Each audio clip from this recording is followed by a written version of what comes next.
Cool, thank you. So if you're already familiar with the concept of AI safety, I'm afraid none of this will be new to you, but if you are new to it, then it will be. So yeah, I'm here doing a PhD in reinforcement learning and safety here at the Australian National University. So what is AI safety? Broadly, it's ensuring that artificial intelligence, its motives and desires align with that of humanity. We're going to talk about why this is something you should care about, why AI might potentially be harmful, and some refutations to some common objections. Why don't you just pull the power out or whatever, right? So I focus on the harm on super intelligent artificial intelligence rather than the harm that definitely could happen from contemporary things, so like algorithmic bias or the machine learning to pick up patterns that you don't want, or like autonomous weapons. So we're going to be focused on like hypothetical super intelligent artificial intelligence. So here are the topics we're going to cover. We're going to cover what intelligence actually is. We're going to talk about the concept of an intelligence explosion, the orthogonality thesis, solutions that work, and what reward misalignment is. So what is intelligence? I mean, philosophers often disagree on what this is and assign to it various qualia, like creativity, reasoning, memory, knowledge. But before we can talk about what artificial intelligence is, we're going to define what intelligence is.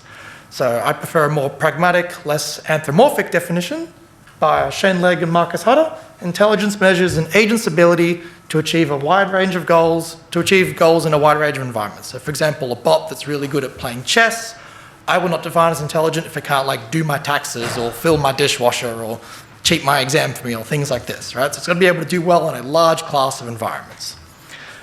We make no comment about what the internal thought process of the AI is, so we don't discuss like the weak versus the strong AI problem. All I'm concerned about is from a black box perspective, does it satisfy the goals that it has in mind, whether it's conscious or not, I don't care. So the intelligence explosion was first discussed by I.J. Good in about the 60s. I'll leave the quote for you there to read, but the summary of it is basically, if a super intelligent AI can do things that humans can do any intellectual activity, one of those is building things that are intelligent. So if you have something that's intelligent, it can build something that's a bit more clever than itself, which builds something more clever than itself, and so we may expect this like exponential blowout where something that is on the order of human level can quickly scale up to something well beyond what we could hope to control. So that argues for the possibility of recursive self-improvement. AI, unlike humans, can very quickly bootstrap its agency or its influence, its intelligence by making copies of itself, spreading over the internet like a virus, making improvements to the hardware that it runs on, and superhuman coordination with other instances of itself. So, I could like go to the gym and I could spend time with other people, but there's only so much I can do to bootstrap myself, to make myself clever, right? I can't just add 10 times more hardware or speed up my clock speed like a virtual agent very easily could. This furthers the possibility of a very hard takeoff scenario where the gap between we realize that something might be dangerous and we're totally screwed might be a very short period of time, weeks, or potentially even many days. The orthogonality thesis, which was first discussed by Bostrom, basically the idea is AIs may be wholly unanthropomorphic and not care about the things we care about. Why is that? Many of the things we care about are sort of a byproduct of like heuristic things built into us from evolution. So like, I care about having friends and my friends care about me because a very long time ago in the ancestral environment, if my tribe rejected me, I died, right? Artificial intelligence doesn't have these evolutionary pressures to sort of, altruism and kindness, and these things need not be baked in, nor could they, right? It's quite a very difficult thing to formalize. So yeah, basically the idea of the orthogonality thesis is, in principle, there's no reason why you couldn't have any combination of intelligence and morality. There's no reason why these things necessarily need to align. So one common point is brought up is, well, if you have super intelligent agents, surely they'll work out what is moral or work out what is good. And Bostrom disagrees. In principle, you could have like a really dumb agent that's very kind, or a really, really clever agent that doesn't really care about your morals. There's no reason why these things necessarily have to correlate. And there's plenty of clever people in the world who are kind of awful jerks, right? So we don't really expect these things to be the same. And an AI that's already deployed in the field would resist changes to its goal. Like I wouldn't want to take drugs because then I'll want to keep taking drugs, and that's not the kind of person I want to be, right? I don't want my goals to be changed, neither do you. Same with an agent, its environment, whatever its goals are, it will want to try and preserve those goals and resist actions that will do that. So obvious solutions that won't work.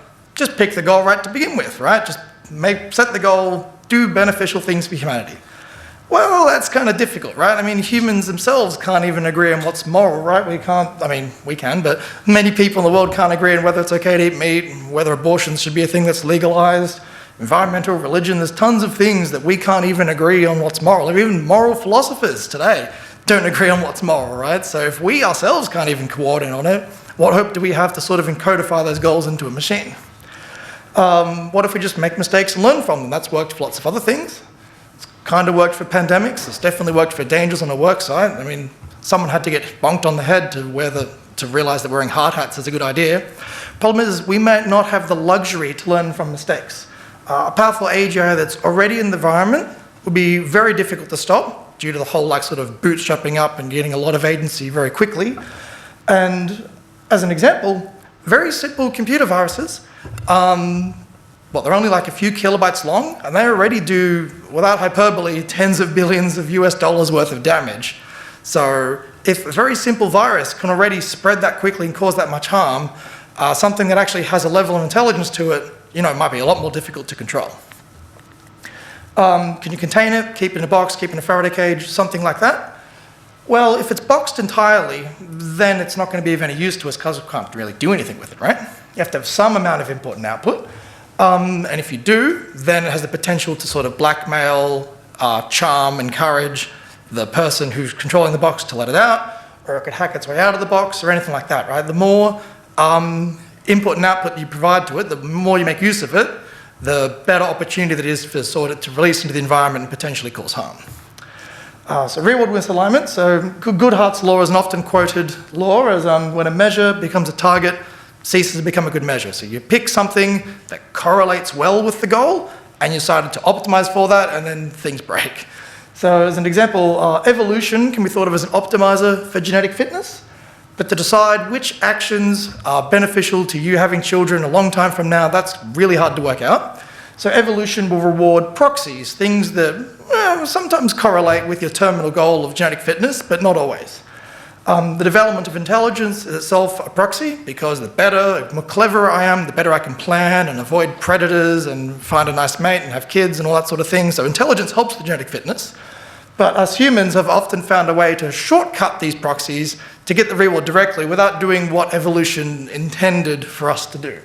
So for example, eating fat and sugar in the ancestral environment, fruit's got sugar in it, fruit's got vitamins in it, so evolution decided to put on my tongue things that feel good when I eat fat and sugar.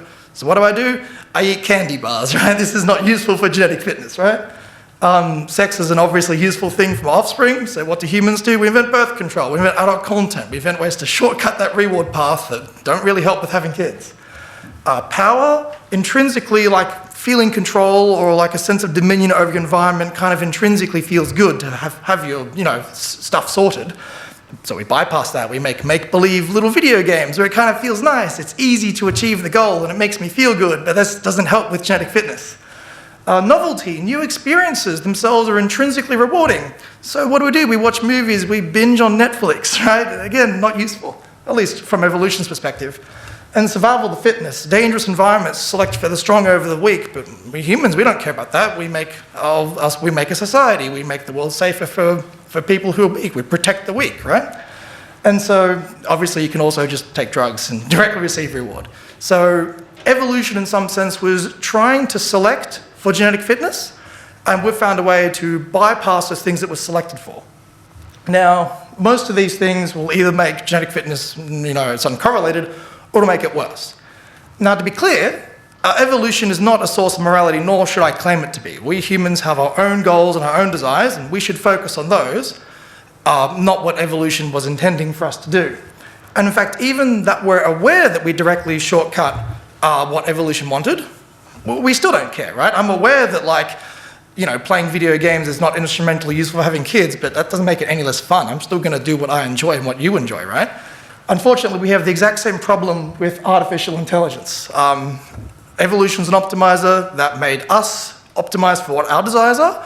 We wish to construct artificial intelligence, put our goals into it, but we stand to have the exact same problem, that AI may have goals that don't align with us, and even if it's aware of the goals that we have, much like we're aware of the goals evolution have, we don't care. We have our own desires, and AI may be exactly the same. So we need to be very careful what goals we decide to put in the machine, lest we loophole it, much like we have loopholed the goals that evolution had for us. We're far more intelligent in the optimization process that created us, and AI may well be the same. These are some books that this talk is based on. The first two are pretty accessible, the third is a bit less so, and the fourth is a more technical guide to reinforcement learning, which is a domain that most of these topics are usually presented. Thank you.